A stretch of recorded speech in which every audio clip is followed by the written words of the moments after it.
All right, welcome everyone. We're Semblance of Sanity. I'm Caleb. I'm Jacob. And we're here for Oregairu, Season 2, Episode 6. We had a wonderful episode last week. It was a fantastic episode, yes. So good. We got to have Komachi basically just steal the spotlight. Yep. Just Hachiman as well, just taking charge. It was absolutely fantastic. Wonderful. Yep. He might have made a mistake, though. Apparently a serious mistake. He has very good observational skills and great intuition for certain things, and the fact that he is like, wait a minute. Yeah.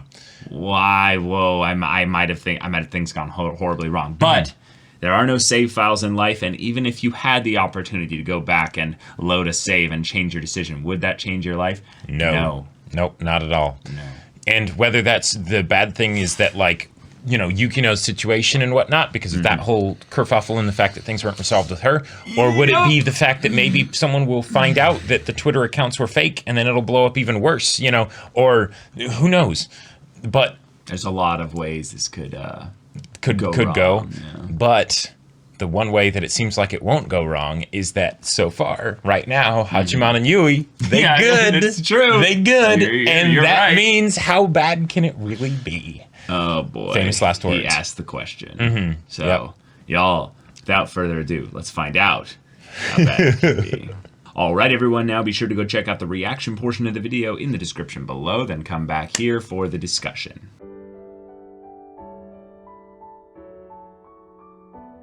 Okay, so this was a very good episode. We got a lot of crazy things that happened here. You know, there were many crazy people. A lot of crazy people. There were many interactions that happened over the course of this episode. You know, it was all in all, it was actually rather. You know. Imagine if Gendo Ikari just sat there and did this. I'm trying to think of bullshitty words to just throw in, but I can't. Bro. No. You're only like skimming the surface. You have to go far into the effervescence of the deepness of. No, that actually just makes my mind hurt. Right. So, exactly. No, but okay, let's talk about this episode. And I'm going to keep doing this just for the sake of irony and all of that, right? No, dude. Hands clasped in your lap. No. Down here. So it this literally episode helps with like brain and blood flow. No. Let's do it, Caleb. So no.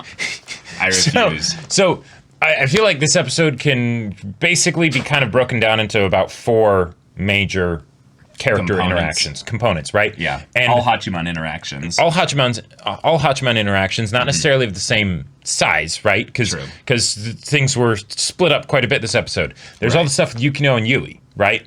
And that took up a startlingly small portion of this episode. Extremely small. Yeah. Then there's the little bits with the junior high crush girl.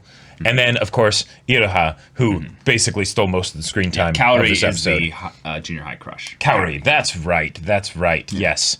But yeah, so which one do you want to go over first? Well, I want to go over Yui first, particularly, because Yui's whole thing with noticing him staring in the beginning of the episode brought up a very interesting point regarding the fact that Hachiman says later in the episode, kind of to himself, that with regards to his problems that he's going through with the club, he almost senses that the answer might be found in their group.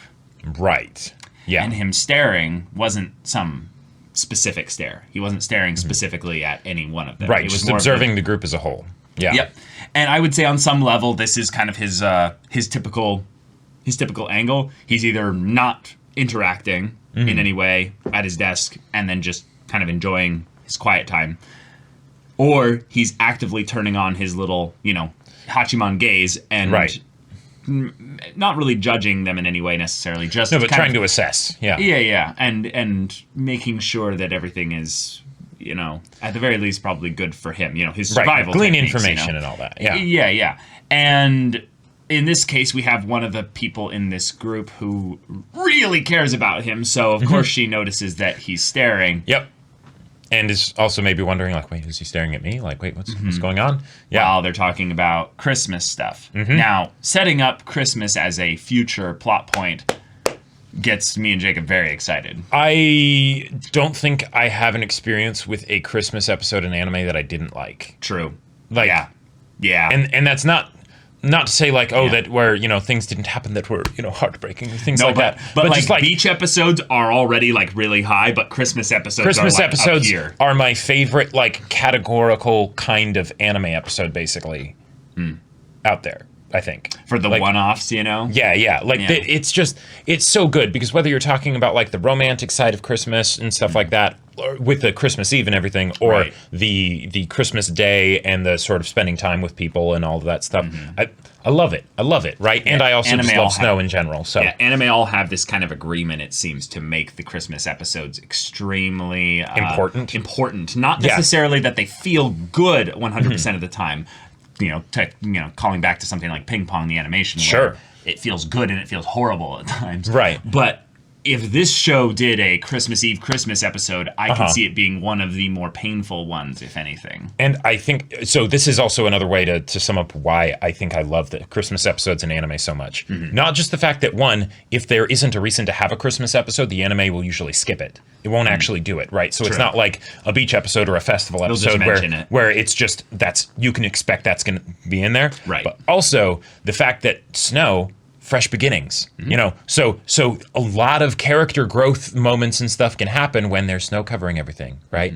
And then, lots of cool stuff can happen as a result of that. And it's also for the romantic stuff. That's a lot of times when the confessions happen. Exactly. And the fact that Yui was noticing that he was watching them, I was totally thinking that when she was going over there, she was going to end up bringing up like, hey, what if like we hung out on Christmas Eve or something, totally get why she didn't do that. Yeah, she's not there yet. But the fact that she noticed that Hachiman was staring specifically when they were talking about Christmas, there might have been some part of her that was like... Oh, of course there was. But it's the question of her approach being one of, I would like you to state your intentions instead of me having to pull them out of you. Right. Because that's difficult and painful, especially if I was doing it in a crowded classroom. And she did say...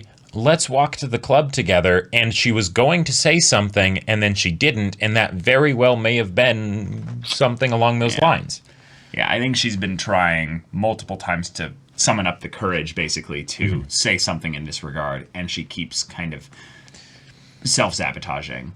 Or at the very least, cutting herself off. Yeah, because, she's working with a stubborn mule, I mean, like... yeah. So, yeah. But she likes this stubborn mule. Yep. Reasons. Also, with the whole idea of Hachiman, like, leaving the classroom and then waiting where no one can see, because you brought that up, and like, is that subconscious or conscious? I think that's conscious. I think it is now that we had it happen a second time with Iroha later on. Oh, yeah, that's right. Not me by the gate, because then everyone will be embarrassed. And the way she was kind of like, huh? Right, like, what friends of yours, Well, she didn't say anything. No, that's true. He kind of imagined the reasons of what she was saying with regards to that, but she just goes, well, whatever. Yeah, and right. She goes, the community center. Yeah. Yeah. So, what are your thoughts on that? Well, it equates his Yui thoughts to the equivalent of Iroha thoughts, which is really bad for Yui. That cuts. No, really, that's exactly what it is. They're on the same playing field with regards to him and feelings like that. If anything, it kind of, I'd say, irons in even more a potential heartbreaking moment if Yui does decide to confess on Christmas, is that she's going to get hard rejected by Hachiman. And I think Yukino might even take that personally. Like, really? Just the idea that, just the idea that, like that's something that, well, at the very least, she's not dumb. She knows how much Yui probably likes Hachiman. So as far as, but going more into the whole thing of him waiting there, like, is there any particular reason of why you think Hachiman does that? Oh, it's a survival technique. Gotcha. Okay. He's just trying to avoid complications. Sure. It's the equivalent of a person who is socially adept in certain ways, so they don't have any problems interacting with people. They don't like this guy doesn't like people in general. That's just a general thing. I'd say a lot of people could very easily identify with. But one of the things I think that's very fascinating about Hachiman is his competency within one-on-one conversations. In that there's a lot of times where you can see that if there was a second party involved, suddenly he shuts up. There's too many things happening. Right. Three's a crowd. Yeah. Right. And Weirdly enough, I've just noticed a pattern of just him talking way less once it leaves the one-on-one conversation. Yeah, I feel like the club is a pretty good example of that. He'll just sort of sit there and listen to Yui and gab. Yeah, but not really add anything to it much, even when he knows there is something that he wants to address. Yeah, I liken it basically to a situation I've had where I'm playing in D&D and there's a large party, but the issue I have is that I am like tired. So I don't have as much to contribute in a way that will be really good and worthwhile because I'm like exhausted.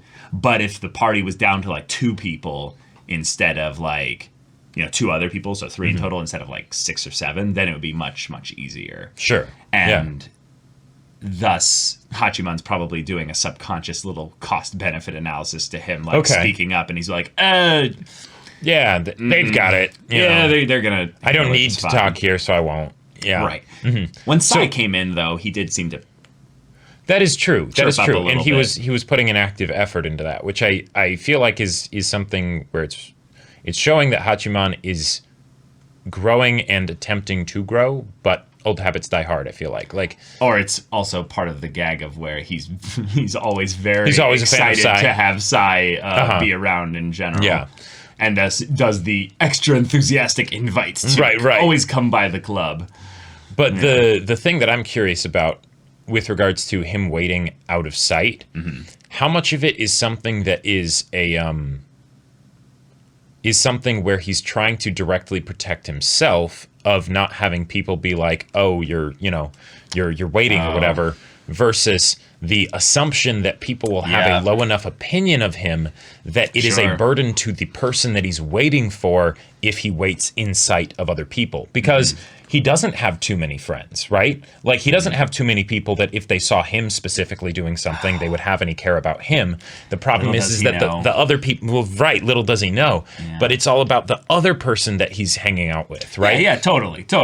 The thing with that's really sad is, don't you just wish you could tell someone how much they're worth to other people?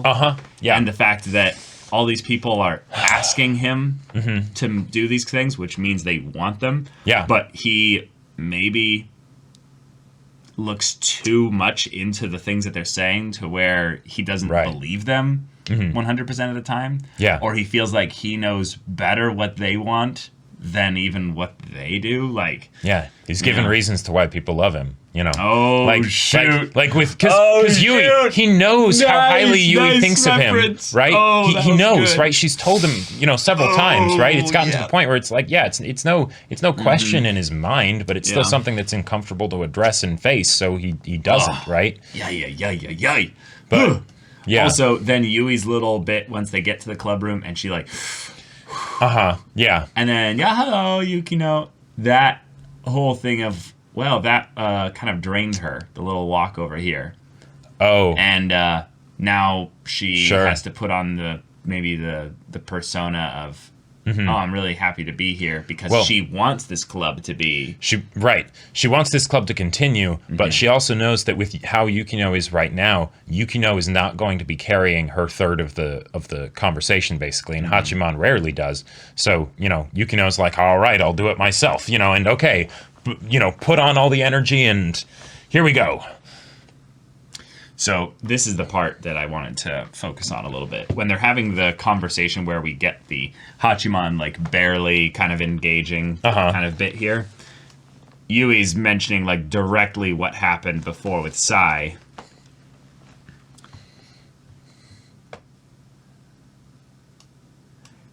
And then he says this, I don't remember us talking all that often. It wore me out, quite frankly. And yeah.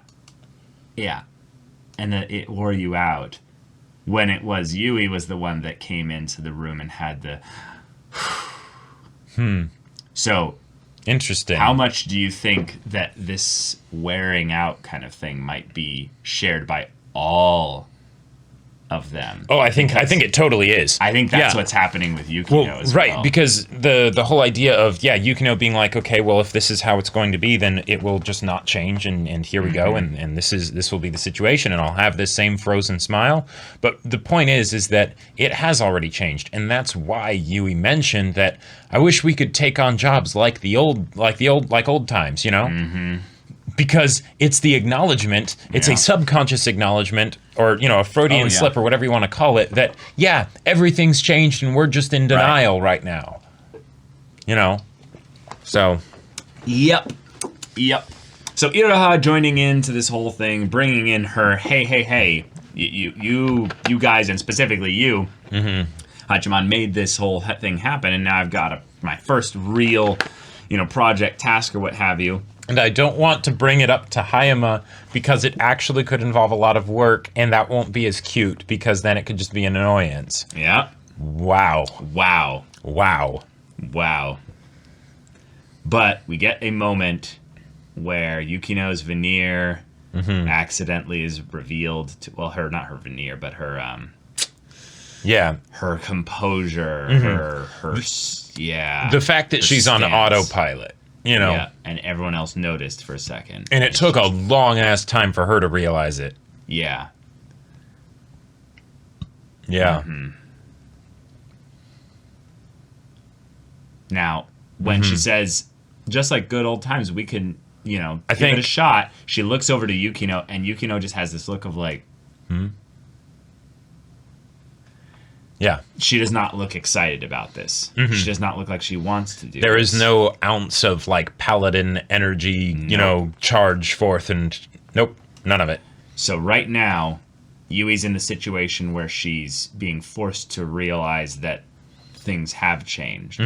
What I love about this potential, dynamic that they could be setting up here is that because Iroha arrests basically Hachiman away from the club for an extended period of time, there isn't really any reason for Yukino to be at the club. Now, I'm going to bring up something that reminds you all to rewind back a little bit to episode 1, the whole dang show. Yeah, I was surprised in the pre-discussion when you were like, wait a minute, hold on. Yep. This is something that I feel like needs to be just kind of kept in context here, is that Yukino was in the club first. Yep. She was in the club alone. Why was she at the club in general? Well, why was Hachiman brought to the club? Let's use Hachiman as an example. Hachiman was brought to the club because he needs help. Right. But he doesn't want help. So he's getting to help other people. This is his punishment, so he has to help other people. Well, Yukino kind of needed help. We heard about her reputation and stuff around school and stuff like that. Not much has really changed with Yukino with regards to her story because she's not the one that gets the focus, really. No. Now, this all means we are kind of unaware of what could be potentially going on with her, and we have to pick it up by context clues of the stuff that happens in the club. And clearly things have changed, and that's why she's got this new vibe going on, in the club room. Yep. She's grown quite a bit. Yep. But maybe a lot of people have forgotten, or maybe Yukino has given up. But her paladin mission that she got when the first one. When Hachiman came here was to help him basically not be such a loner. Yeah, not be such a loner, not have such a horrible personality, and all these little things and stuff like that. And she used that as an opportunity to jab and jive with him. And I think he kind of liked that. Sure, because it meant she wasn't a nice girl. But he still uses all these methods the same way as before, and by himself. I think this has worn Yukino out. Yeah. I think she might have met her match in that, oh boy. He's not going to change. In fact, if anything, he doubles down into this stuff when he's in pushing Iroha out of the room and then being like, I'll do it all myself. And I won't even tell you guys that I'm doing it or that there's something to be done. It's an even worse version of the confession. It's... Well... no, it could be. Because... that undermined them a little bit, whereas this was something where it's not undermining them, but it's severing any opportunity for them to be even remotely valuable. No connection. Involved. No connection. Mm-hmm. Yep. This is the loner move. Right. The confession move in some ways was more of a warped idea because it had some really good intentions with regards to how it would go. It was more of a, you're not considering our feelings from the standpoint of you saying that and things like that, and especially with Yui. Yeah. But in this situation, like, you guys don't even exist. Right. It's the whole thing of, he's kind of voting them out of the club or voting himself out of the club or however you want to look at it. It could be either. Yeah, it depends on perspective, relativity and all that. Mm-hmm. But and now it's just okay, I'll do this. Yeah. And think about it from the perspective of if both of them actually like him, right? Sure. Yeah. Because and this is one of the reasons why I think this is good to bring up, because regardless of, even if they didn't like him. Right. Sure. Even if they didn't like him, which they do, but even if they didn't, it's absolutely something that cuts off the connection, because the whole point is that when you're close with someone, whether you have romantic interest in them or not, you trust them, you share things with them, and you feel there's an exchange of feelings, influence, positive and negative. That's the whole point. That's if anything, that's one of the things that makes Iroha's whole statement about Hayama so hilarious and devious at the same time, because it's the I can keep things perfectly shallow. Right. Right.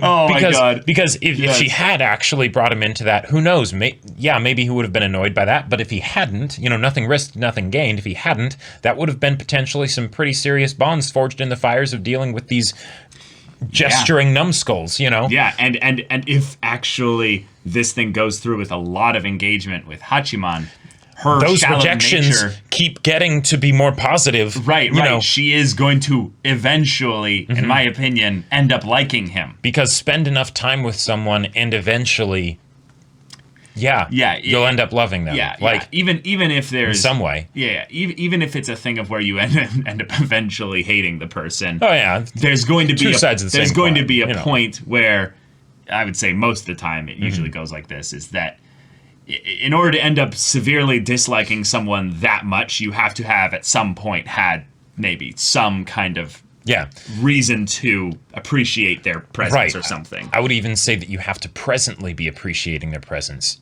or the possibility of their presence, because otherwise you can't get disappointed. We're getting into this energy now, aren't we? Right? Yeah. No. But that's why I love that scene so much, because them doing that, it's absolutely phony and ridiculous and dumb and stupid and stuff.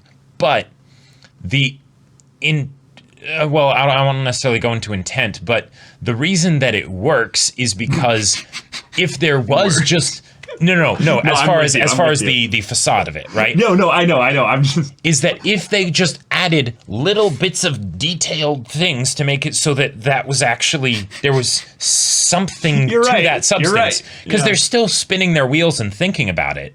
They're just not actually deciding on anything, right? Well, then they're offloading it to other people, right? But they're also acting in a very it is very much acting, right? They're doing all of that stuff so that they can look the part, right? Good, yeah, exactly. But the reason that's the way they act to look good is because that can look good, like if someone if someone in there like for instance Iroha, right? She didn't quite get what was going on necessarily. There would be a possibility that someone could be impressed by that and then just frustrated that they end up needing to do a lot of the work, right? Right. That's kind of what Kaori was saying once Hachiman started speaking language. She's like, were you in the student council in junior high? You just fit right in. Yeah. You were at home. Oh my God. Kaori is probably taking the spot for my least liked character in terms of but it's funny because Iroha was kind of in that spot, I would say. More so recently. Spending enough time with her though, but spending enough time with her, I now understand her particular brand of it. Yeah, her particular brand of dysfunction. Whereas Kaori's is one where she's the perfect heel in my mind. well, it's like, just she's laughed too many times at this point to where I'm like, okay, you are. But like the whole bit of her being like, wow, that was so impressive, you know, like. That was just an icebreaker to start a conversation. Potentially. If we probably looked like really in depth into it. But that feels like anything. Yeah, but it also feels like the most like oddly specific like revenge fantasy. Wait, help me out here. What are you talking about? So bear with me for a second. Bear with me for a second. So she hurt Hachiman in the past, right? And he hurt her, so she's getting revenge. No. Okay. No. Okay. No. This is the passive revenge fantasy of Hachiman potentially, in that she then comes up and displays how much of an idiot she is, and she doesn't even realize she's doing it. Right, but usually in those types of things, the person wants other people to realize how much of an idiot they are. Sure, but Hachiman, you know, he's separated himself from other people. So what you're saying is that Hachiman doesn't need that much more. No. It's just the fact that he gets to hear her saying this. He's like, this sustains me. Right. Like, okay, I kind of get it. Yeah. That it is kind of funny to think about it from Hachiman's perspective, in that she's actively seeking him out at all. That could have some revenge fantasy aspects to it. Yeah. And the fact that on top of it, the cherry is that she's revealing how potentially innate. Right. It's the whole. Yeah. I can't remember who it was that said, like, oh my God. Open your mouth and people might think you're an idiot. Or no. Stay quiet. No. Don't say anything and people might think you're an idiot. Open your mouth and they'll know you're an idiot. Yeah. Right? Yep. Like, that's the situation here, right? She could have just gone on sitting there and just, you know, watching and listening to everything that happened. Hachiman would have no way of knowing whether she was also giggling inside at the ridiculousness of it. Yeah. Or not. But then she does say something and it's just oh, wow. Okay. I just gotta say, once we've kind of moved into this whole thing with the other class, the high school influencers. Yeah. The president and the influencers and that whole group there, where you could tell there was a very clear social hierarchy of the in club that was cool, that the president liked. Yeah. But then the ones on the other side, which were the out crowd with the president doesn't like. Right. I feel like the hand gestures are the way of showing that the president is not used to this. He's putting it on, right? And and he's nervous with it, and that's why he's doing this stuff. Whereas the rest of them, no, they're such naturals at this. They don't need to. They're not doing any hand gestures. They're not doing any hand gestures. Gotcha. Right? Yeah. But I feel like I actually interrupted you. Yeah, it's okay. Okay. The bit with having a group that Hachiman noticed immediately was basically part of the lower side of the social hierarchy. He intentionally chooses that they sit there, though. Oh, which I think was him kind of. I doth protest a little bit. This seems like I can feel the stupid over there, so I'm going to come over here with my people. And then once he says something to kind of speak up for the first time, in very uncertain terms, he gets shut down by the president.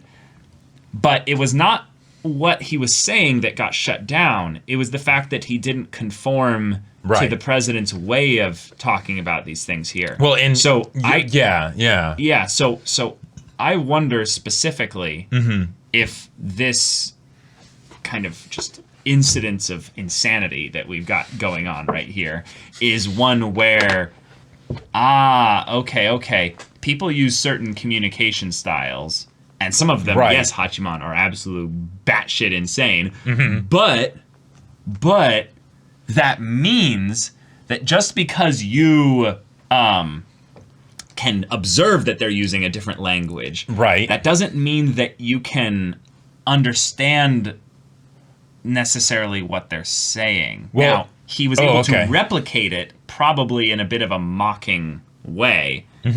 Definitely. He was totally chuckling inside. Totally. Yeah. But the fact that they then went, yes, so let's grab colleges now. And it was just no, that was not at all what I intended to do there, means that it's not something that can just be easily just vomited back out. You merely adopted the darkness. I was born in it, molded by it. Yeah. I really want this to be a long forward thinking kind of bit in the future where Hachiman almost learns something from this, in that people are confusing. Mm-hmm. They don't make sense all the time, but they are saying something even when you don't understand it. Yes. They are saying things that aren't necessarily what their words communicate, but maybe with their body language, some other aspects of that. And then within that, he can then apply it to the club. And it will probably be a little bit too late. Or a lot. Or a lot, yes. Yeah. But I would like that to be another just little notch on his character progression belt. Yes. Because I am very excited about him with Iroha legitimately skiving their way to running this whole thing. It'll be great. And I cannot wait until the dumb influencers are speaking genius of Hachiman's ridiculous stuff that he's concocting here. Small rudder can turn a big ship, you know. Yes. And Iroha, weirdly enough, is maybe even the perfect partner for this because of how blatantly obvious she is about her devilish manipulations. Yeah, you'll be easier to manipulate.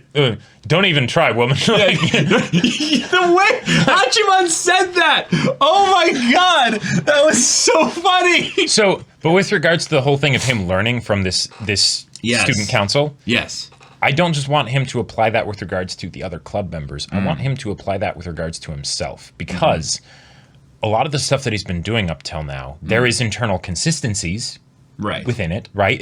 I feel like that's the problem with the student council that he's dealing with, right? Within itself, it's internally consistent, right? But that doesn't mean there's anything of substance there, right? It's your logic is good, but you have no assumptions to base off of, you have no conclusions or anything like that, right? So it is just spinning wheels. Right. In Hachiman's case, he's like the polar opposite of that in how it looks, but the result is the same. The way he spins his wheels is by being utterly stagnant, right? Who? Hachiman. Oh, okay. He doesn't, actually, he'll come up with ideas of yes, I need to deal with the whole situation with Yukino. Right? Like when he's thinking of, I need to help Iroha, right? He's like, oh yeah, I need to help Yukino as well. Proceeds to not do anything with that, right? He had an opportunity. They were in the club room after she left, right? He didn't have to go over right away. He could start a conversation with Yukino, be like, hey, Yukino, can I talk to you for a second? Or whatever, right? He could do something, but he doesn't. He doesn't, because quite frankly, he is more in love with the feeling of all of this situation just sort of remaining the same, right? Even though it's not, than actually something happening. And I feel like that's a similar situation to what it is with the student council. Well, okay. It could also just be the idea that he's very similar in a weird way to Yui, in that, he's nervous. He's scared. Sure. He's, he likes her. And it's awkward to confess these kinds of things about how he'd like to make things better between him and Yukino. Right. So he just ends up avoiding it. One of the biggest lies I feel like people tell themselves is that they're different. Oh. Okay. Because sure. There's truth to that, and that we're different. We're all individuals with different, personalities and things like that. In context, I understand why you put that as one of the biggest lies, because we all have needs. We all have specific relational And it is different from person to person, but we don't notice things in ourselves because they're slightly different. They're different enough from the things that we see in other people that we don't use that we don't actually apply the lessons that we learn about other people to ourselves. Right? Because we'll see things happen out there, and we'll be like, yes, I can tell what it is because you've got that outsider's perspective, right? Sure. But even if you think you're actually using that on yourself, right? Which Hachiman does. He's like, oh no, I'm not aware. I'm self-aware, right? How self-aware are you really? Right. Because you're still a slave to your own emotions and insecurities and fears and things like that. It's an interesting perspective as well, because there's a lot of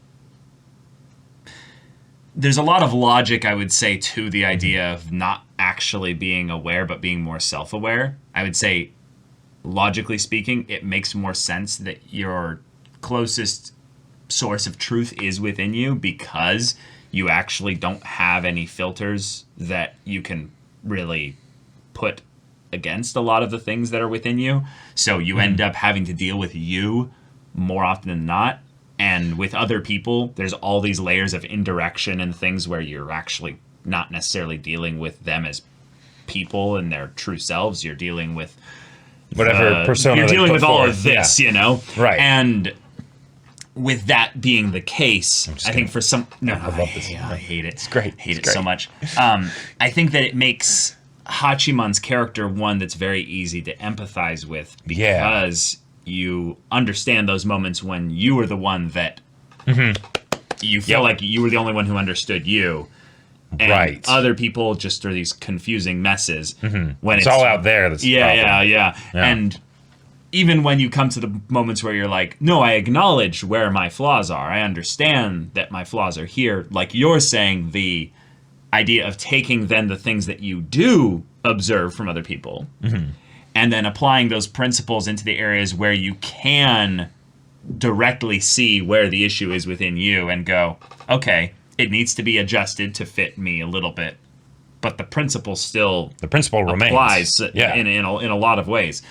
But that's where I'd say most people stop, is that it is actually quite difficult to work on yourself in a way when you're not necessarily going to see any kind of immediate results. It takes time. Oh, totally. It takes I would say, actually asking help from other people. I was going to say, because if you can't, we don't know our own biases, and even if we do, we can't avoid them, really, right? Like, we can try, but they're still there. That's the whole nature of bias. Yeah. And with working on yourself, the reason why you don't work on areas of yourself is because it's uncomfortable. Otherwise, you would have done it already. So, if you want to do that and you want to have progress, having someone else that can be that third person, like outside perspective, can really be helpful, because without it, you'll just sort of keep doing things the way you've been doing them. Yeah, one of the things that I think I mentioned this in another show's discussion. I think it was Welcome to the NHK. But I was talking about the idea that when I was younger, there were a lot of struggles I had with the idea that people lied.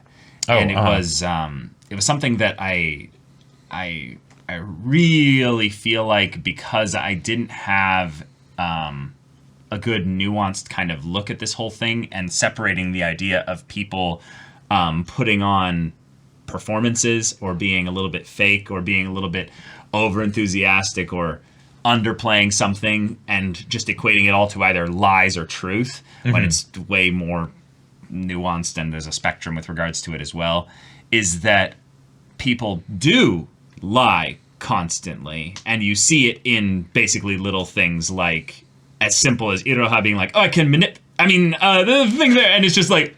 Which is like an over-the-top example. It's over-the-top example, but then there's other things where you have Yui walking into the class and going, yeah, hello, and it's okay. It's a decision. It's a decision, but it is a little bit of a deception in that she is trying to put out an air that she is very excited to be here, but it's not that she doesn't want to be excited. It's that it didn't come naturally to her to do that. There's a discrepancy between the way she wants to be and the way she feels. So then she makes a conscious decision that will then supersede her feelings on the matter to try and put something out there. Now, is that lying? Who knows? Well, I would say for a lot of people who are on the kind of wiser, more mature side of things, they would see this as something where, okay, she wants to change herself in some way. Yeah. She is taking an active role in doing that. Main problem is that she is not necessarily doing it in a way that invites connection, because she's not being vulnerable about it. If she maybe talked with Hachiman right before it, and she's like, hey, like, I'm really having trouble feeling like this group is falling apart and stuff like that. I feel like I need to bring extra energy to the group in order to feel that it is more cohesive and as a group. Do you have any ideas on how I could do that, or do you want to help me with that? Right. And that'd be such a mature thing to say. Right. But that's also something where she's inviting herself up to a lot of hurt, because Hachiman could reveal that he's not really interested in investing much into making the group stay the same. Yeah. in the same way that she is. So, and this is one of the reasons why I want to bring back up Hiratsuka's line from the end of season 1. It's the idea that if you don't allow people to help you, then they won't let you help them when you want to, right? And in this situation here, it's obvious to Hachiman what Yui's doing, right? She's not trying to hide it from him, right? But she is not asking him for help because he never asked them for help. So why would she? And it's probably not a conscious decision or anything. There's no malice behind it. It's not some, oh, you don't do this, so I'm not going to ask you for help. No, it's just because that's what he's putting forth. That's what he's basically declaring to be what's okay in his side of the relationship, right? That he will not ask for help. Then that communicates that, okay, maybe I shouldn't. Maybe it's not desired, right? Yeah. There's a whole lot of communication that just isn't happening in this show, and I love it because that's where the characters are at, right? You mentioned the whole thing of why, you love Hachiman so much as a character and stuff, and I feel like it could be very easy for people to not like Hachiman as a character because he does so many things that are unlikable, right? Oh, yeah. But that's what humans do, right? And that's why I love him as a character so much, because the stuff that he does that's unlikable, it's so absolutely believable that he would do that, right? He's not doing it just for the sake of doing it. There's a rhythm and a rhyme to it, right? Yeah. There is some kind of there are cogs down there under the surface that are ticking, right? That are turning, and that's the result. That's the reason why this result ends up happening, right? Yeah. Will he change? Who knows? He is changing. What will that look like? How will that end up actually happening? Yeah. We have no choice but to watch and see. Yeah, it's impossible for him to stop the tides of time, and these people in his life are affecting him and changing him in ways that he might be aware of. Mr. Self-Aware. But there's a whole lot more ways that he's not. Yeah. And that's the part where, when at the end of the episode, we then see him finally be like, okay, let me go back to normal for a little bit. Right. He's in some insane asylum there for a little bit. So he's going to come and get his black tea, and he's going to sit there and be like, ugh, nice, bitter. Yep. Sits there, enjoys it, quiet. Then little mess of comes in and ruins his quiet time, and starts in with the, wait a minute, were you in the student council at junior high or something? You seemed at home back there. You'd be surprised. Yeah. And then just her questions. Did you break up with your girlfriend? Right. Yeah. So okay. Okay. I want to go in on this character a little bit. Oh, me too. Yeah. Because Kaori is one who's, I would say, because we don't know really her intentions, her why, a lot of the internal stuff. I have some ideas. We have ideas, sure. But I would say that she is completely not self-aware. There is an aspect of awareness and a lack of it that attached her specifically to that other half of the table. Sure. That is why she was brought over there. Is because if anything, she's going to agree with maybe a lot of the things that they're going to say over Which is there. hilarious because she's not even a part of the student council. She was just brought in to be one of the groupies, basically. Yeah. Why is she there? Who knows? The main thing that I feel like was brought up this episode to where she fits thematically to be here is that she doesn't have self-awareness. Nope. Now, I don't think so. There are a lot of people I know who there are very, very, heartbreaking reasons as to why they're not typically self-aware. I'm talking medical reasons. I'm talking legitimate trauma, all kinds of things and stuff like that, where they'll say things and you'll be like, oh, okay, I got you.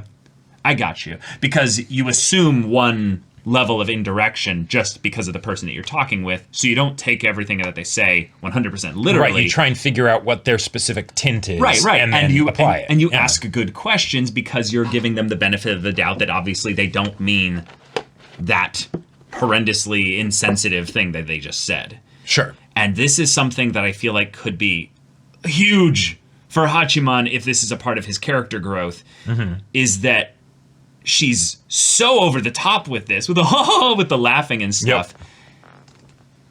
She's seeking out to interact with you. Look at the basic fundamentals of what she's doing. Forget the words. She's all kinds of her words are a whole bunch of nonsense in terms of that. But she's seeking out to spend time with you. Mm-hmm. She saw you here and immediately went to go, interact with you and stuff. Mm-hmm. She doesn't necessarily know anyone here. Now, this was a different high school, so that's why she's there, because she doesn't go to the school that, that he goes to, because it's the smarter school, apparently. Mm-hmm.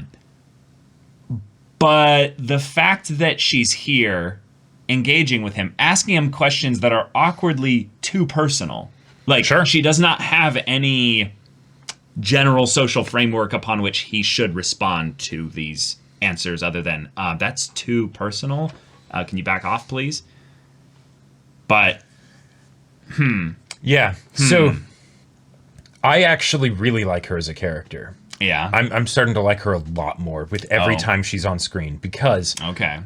Not because I like her as a person... Yeah, I hate her as a person. But I am really excited for what she's going to do in this story, and because I feel like there is a real method to the madness for her. Regardless of whether we'll get to the point where Hachiman really understands her that well, right? Because of the story, she might not have that big of a piece in the plot and everything, and right. But exit stage left. Isn't he the only person that should ever understand her at the story in any given point, though? Yes. Okay. But there's who knows if it'll actually get to that point where there's enough vulnerability and I think you'll have a guess. Genuine observation. Yeah. Right. Yeah. But I want to put something out here. Yeah. Because there was something established with Iroha. Yeah. That is, I feel like, a parallel. Mm-hmm. Now, doesn't have to necessarily mean anything, but I think there's a lot that can be gleaned from it. Iroha's rejections of Hachiman keep getting more and more positive, to the point where it being a rejection is kind of a joke. Is almost a joke. She's almost complimenting him in the rejection, So then we have this situation here. And it can get all kinds of messy because she is one of the biggest sources, or probably the biggest source of why he's not thick-headed, he's thin-headed, right? Right. Yeah. She comes up to him and says, "Did you break up with your girlfriend?" That's a very specific question to ask. Very. If we go by the whole social hierarchy things that Hachiman loves to talk about in this show, right, and the show loves to explore, Hachiman has been demonstrating almost without fail every time that they've interacted that he is of a high social hierarchy now. Oh, you're right. Being with Hayama. Yeah. Hayama standing up for him. Yeah. The two girls, both gorgeous, that come in and seem invested in what's going on with him specifically. To where she assumed that one of them was dating him. Mm-hmm. Now he comes in with this other girl, and he's not a part of the student council, so there is no technical reason for him to be here. Right. Right? Like, this is a thing where he specifically was brought in because this girl thought that it would be very helpful to have him here. And he is the only person that she brought. Then, so, she comes up and asks, "Did you break up with your girlfriend?" Interest in whether he's dating someone right now. Yep. Are you interested in this other girl that it seems like you might be interested in, and it seems like things might be going fairly well with? Are you single and looking? Basically? Are you single and looking, and is there a possibility that you're undetermined with who you're looking for right now, right? Now, his response ends up being rather Hachiman, right? He's not giving much to her. He's not giving much. And when he says the whole service club thing, she laughs at it, right? Yeah. And of course that frustrates him, right? Because it's something that means a lot to him, right? Right. And of course there's a lot of past hurt with this girl in particular, so his defenses are up, and also his defenses are being bypassed, like more naturally than they normally would be, right? Yeah. But the fact that she basically laughed at the whole idea of the Volunteers Club, that doesn't seem quite so just straight up sort of putting down of him as she would in the past. Because one, if you think about it, if she's seeing him as someone that is of a high social hierarchy, and then she's like, "Oh, what club are you in?" And then he says the Volunteers Club, she could be thinking that he like it would actually be some sort of serious club. And then he says Volunteers Club, That's hilarious, right? Right. But then there's also the idea that if she's trying to put him down, right? There's the possibility that, you know, she could be trying to put him down because she sees him as lower than her, and by doing so, she'd be elevating herself, right? You know, oh, I'm distancing myself from you.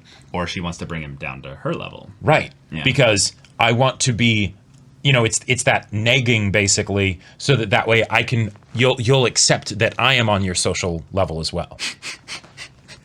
It's such brain dead logic. Well, there is a logic to it though. I'm not saying that she's her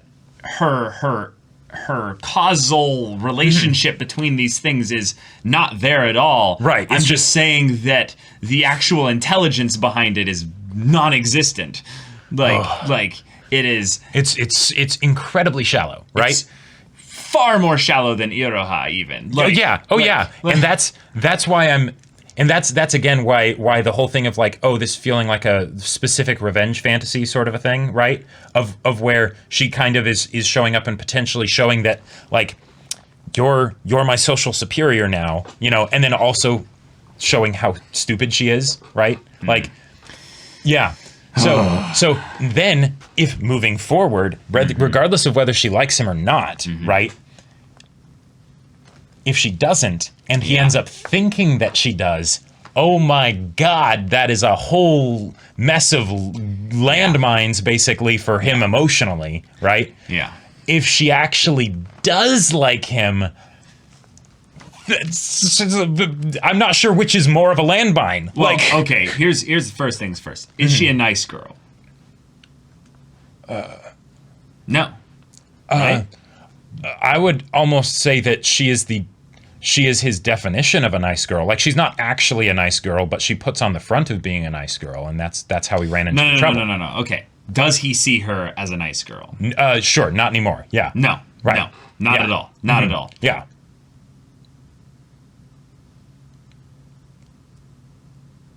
I'll just say one of the things that the show is doing that I think is rather clever here. It is. Gotcha. Okay. Excuse me. Are you actually going to do an even number of sneezes? No, I'm doing an odd number of sneezes. I always do even. Oh, okay, that's right. Okay, yeah. Killing the second one. Cool. What the show has been doing recently has been having Hachiman get introduced to a lot of girls that are not nice girls over the course of the second season. Yeah. Ebina. Haruno is, well, she's just getting more right. In fact, with him there. Third, Iroha. Iroha is not even subtle. Yeah.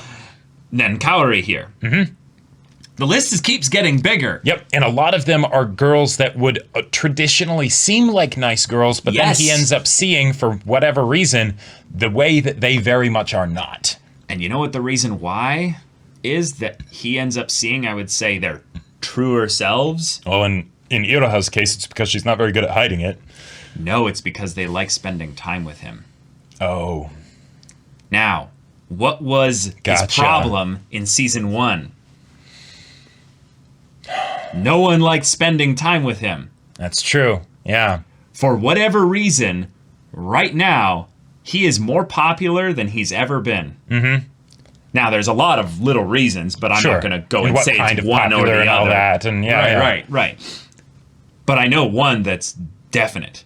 The influence that the Volunteers Club has had on him. Yep. He has ended up helping a lot of people with their problems. Because here's like... Not necessarily in the most mature way, but... Totally. He is that guy now. Yep. And he's the specialist. Right. And when Kaori laughed at the whole idea of the Volunteers Club, that's...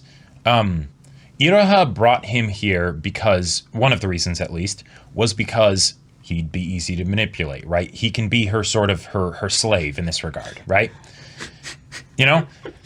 Sure, yeah. But if you think about the idea of the Volunteers Club, that could either seem like yes, these are the people that are just, you know, everyone forks their work onto them, you know?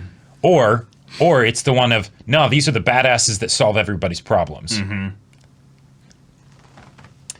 Well, we know which one Hayama thinks of them. Yes, and we know that Hachiman, the main reputation that he has is that he gets results.